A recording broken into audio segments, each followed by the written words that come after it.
talked about, and I guess it was Pac-12 Media Day, when you've had a good week of practice leading up to a game, you've seen it in the games. How would you describe the first 2 weeks of practice leading up to your first 2 games? I know last week we were probably a little.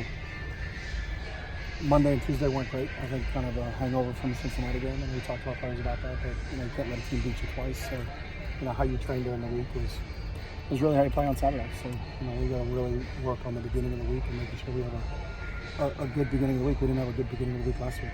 So what does having a good Monday mean to you? Just being able to focus and concentrate on what you can control, and what you can control is your effort and your attitude today. So what's in the past you learn from, but then you got to move on. You just can't keep blowing on.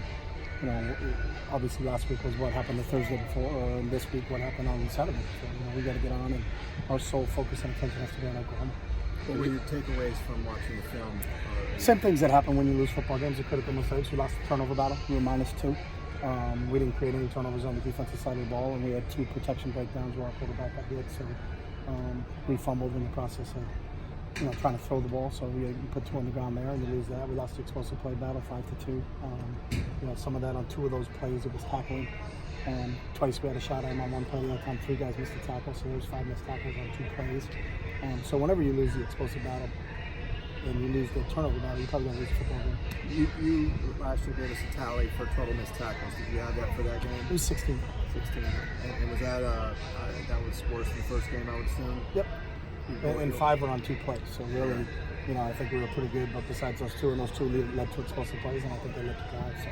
Do you remember what the number was from the first game? No, I don't. Okay. The third downs conversion rate. It was 6 of 15. Yeah. And 2 of them were on penalties.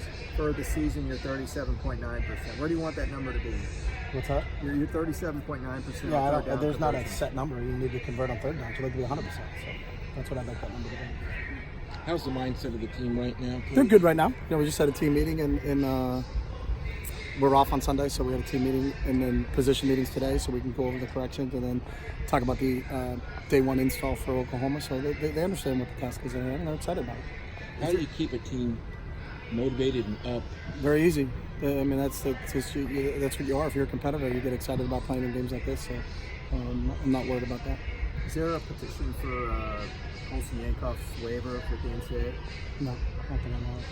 It got denied by the University of Washington. I think it's denied by the school. But from our understanding, there's no other recourse. So, Washington said that he couldn't play, so he can't play. So that's Washington's decision, not our decision. But you don't appeal that with the NCAA? Yeah, but they always revert back to what the school said. So. Okay. So Washington denied him the opportunity to play, so he doesn't have an opportunity to play. So can you work back to the offense the first 2 games? What does it work like? It's just consistency. I mean, you look at our opening drive. In both games, in the Cincinnati game, we get the ball down the 4-yard line and we fumbled.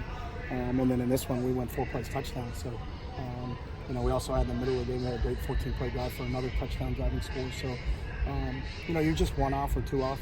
Sometimes it's a, receiver maybe with a drop, or then it's a protection breakdown, or then we miss on something. So, we just need to be more consistent. I think that's what all teams at this point in time are striving for. I think the consistency level has to be better, and when it is better, then you have more success. But we've proven that we can do it in both weeks. It's just a matter of doing it on a consistent basis. So that's what we're striving for. You got some young players out there. Is there any thought that maybe you need to simplify some of the concepts for these guys to help them? No, we're really simple right now. So we can't get much simpler than what we're doing right now. So. What did you get from Alec in his first game back? It was good to see, Alec really first extensive playing action. He did some nice things. He got a tweak there in the middle of, I don't think it was the third quarter, but came back and finished out the game for us. So, there's a lot of new faces that are getting opportunities to play, and they'll grow from their experiences. But I thought Alex competed and battled, and he'll grow from the experience. So it was good to have him out there. We got him and Sean next to each other, and Sean was better in game 2 than he was in game 1, which is what you're striving for. So. We got some young faces that are playing, but they're taking advantage of those opportunities. You said after both games that you want to protect Orion better. What can the offensive line do better? It's the same thing. You know what I mean? I think just some consistency. You got a good pass rusher.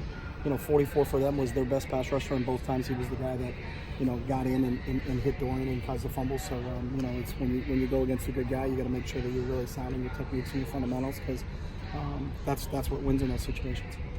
your defense has given up 47 points to teams that have scored 6 points in their other 2 games. What's the level of concern? They're into the comparison game. Yeah. I'm not into the comparison game, so that's not. I don't even think of what the scores they were in other games. I think we played really good run defense again yesterday. I think we held them under 2 yards a carry. We got to do a better job on the back end of coverage.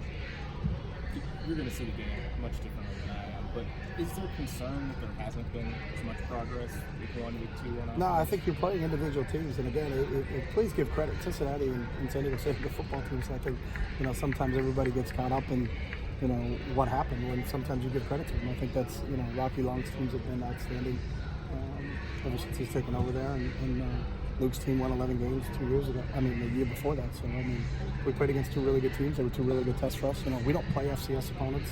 So there's some teams that sit there at 2-0 right now, but they haven't played anybody who haven't been tested. So you don't know if they're good or not. We know we played 2 really good teams, and we got another really good team coming up. So we're always going to deal. We want to play against good competition, and that's part of the process. So we got to get better, and we got to get better in all areas.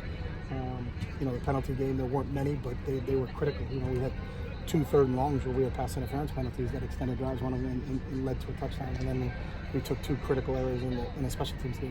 Had an illegal formation where a kid's just not up on the ball, a young player, and then we negate a ball that's down to, Mo Austin makes a great play and tackles the guy on the 6-yard line. And then we got a re-kick, and the ball comes out to the 26. So we gave up 20 yards of field space on one play. And then we had a holding penalty on a punt return where the ball was kicked out of bounds, where we didn't have to hold anybody. So I think those are things that we'll clean up. We single them out on film. We talk about the technique that was executed and where we are and how we can correct those mistakes. And when you have a young team, that's what the process is all about. It's about growing each week and continuing to get better. And we're striving to be more consistent in terms of what we're trying to do. So internally, there's no quote-unquote panic button. You feel like there's never a panic button. You got to have a good Monday, and then have a good Monday that leads to as the week goes along, and that's what the process is all about. So you don't tear up the root of the tree to see if it's growing. You just keep watering it, you keep growing it, and doing what you're supposed to do, and that's what happens over the course of time. I think we all live in a society where we want a quick fix and an instant pill, but it doesn't exist. It's never existed in this game. So you just can't say right now, hey, let's run an entirely new defense and an entirely new offense. You do that, you probably lose by 1,000. So you got to be consistent and get better at what you do and what we're good at, and we got young players that are playing for the first time, and they're making experienced mistakes, and hopefully that they're not making the same mistakes. And that's when you have issues, when the same mistakes continue to rear its head. When one kid doesn't set the right way, and you're getting beat on an outside pass rush because he's taking the inside step, things like that is what you're trying to correct. And our guys have been good, but you need to get more experience, and you need to play more. You need to think about our game. You don't have any preseason games, so you just jump right into it. And some of these kids that are playing right now have never really played in a game. So now when they're playing in a game, and that's when their first time to get these experiences are, and then what they did well, you build upon, and what they haven't done well, then we need to coach them up. So. How would you describe Dorian's performance on Saturday? I thought Dorian did a good job. Completed 69% of his balls. Did not really put the ball in harm's way. Was consistent. I think overall offensively in the pass game, we needed to protect a little bit better. If we protect a little bit better, I think we would have had even better results. So. You talked about not being able to scrimmage SC because the NCAA doesn't allow it. In college basketball, you can have a close scrimmage against another team. Is that something that the NCAA needs to consider in football that can help you out? I'm worried about Monday. Yeah. So I love and you make me think a lot with your overarching philosophical questions, but we can't get Kosa Yankoff a waiver to play, and he transferred for academic reasons. So the last thing I'm thinking about is trying to figure out if we can get scrimmages against people because basketball does. That's way above what I do. So, we're just gonna have a really good Monday today. Right, but I appreciate you making my mind think. Okay? All right, thank you. Thanks, guys.